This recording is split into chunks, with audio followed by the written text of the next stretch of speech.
What is going on? It is the MMA philosopher. Pretty much today, I'm going to be breaking down the UFC Edmonton card, and I'm definitely looking forward to the main event. Not the most exciting card, but I would like to give my thoughts and who I think is going to win based off the matchups that I care about, because I'm not going to show every fight. All right, let's start out with their most recent fights. So with Brandon Moreno, we had Brandon Royval fight.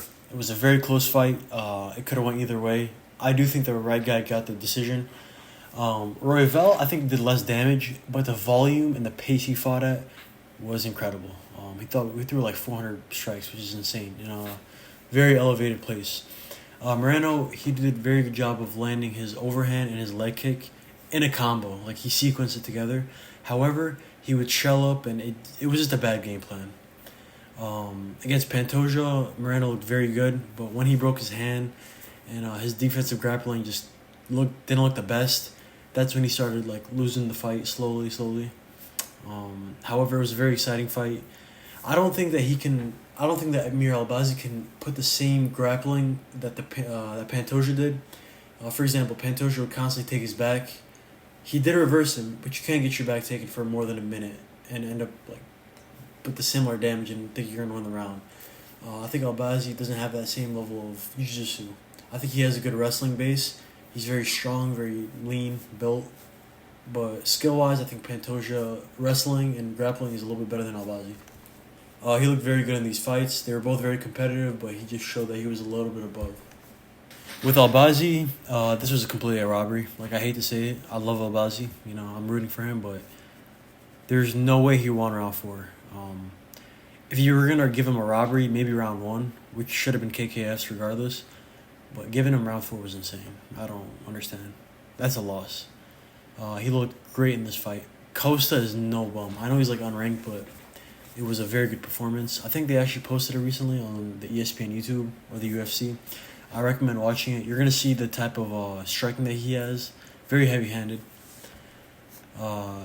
He looked good in this fight, but I wouldn't say he's at the same level as the guys above. Same with the guys under. These guys are on the same level. This was low-key a robbery in my opinion, but that's another day. So yeah, I guess recent performance, he's looked very good, but he hasn't faced a level of competition that Brandon Moreno has. Therefore, this is why I have Brandon Moreno winning the fight by decision. I don't see him finishing Albazi. I think Albazi is way too durable to just go down like that, but it's going to be an exciting fight. And I do want to point out the height is definitely wrong. I think Albazi is definitely taller than him, but who cares? Next up, we have Aaron Blanchfield and Rose Namajunas. I definitely have Rose winning this fight. I think that Blanchfield, her hype just died down after her last fight. I was very unimpressed. She looked terrible on the feet. Her wrestling didn't look that good. I just think she showed that she's not at the level that we thought she was.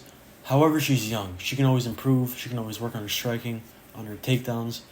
But I'm going to go with the veteran on this one. And she's actually the underdog. That's some good money to put right here.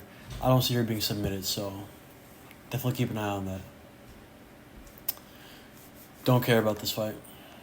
I'll be honest. Don't really care. This one's very interesting to me. The odds show that Mike Malott is like a much better fighter, but I've seen both of these guys fight many times. This is going to be very competitive. Trevin Giles, I think he's over the hill now. He's not very durable either. He has no chin at all. But he's very skilled for his level of ranking. Like against Carlos Prates, I think he was winning the fight until he got knocked out. Against Dricus du Plessis, he was losing the fight, but he was being competitive. He was in there for sure until he got caught. So I'm going to go with Trevin Giles on this one. I'm going to go with a risky bet. Not too confident about it, but I do think... I am confident about it. I'm never wrong. Trevin Giles is going to win this fight. This fight, I think Zahabi's going to win. I think Pedro Munoz is just over the hill. He's not good. He's looked genuinely worse and worse every single fight since his losing streak started. This fight's going to be very exciting. I love watching Jordan fight.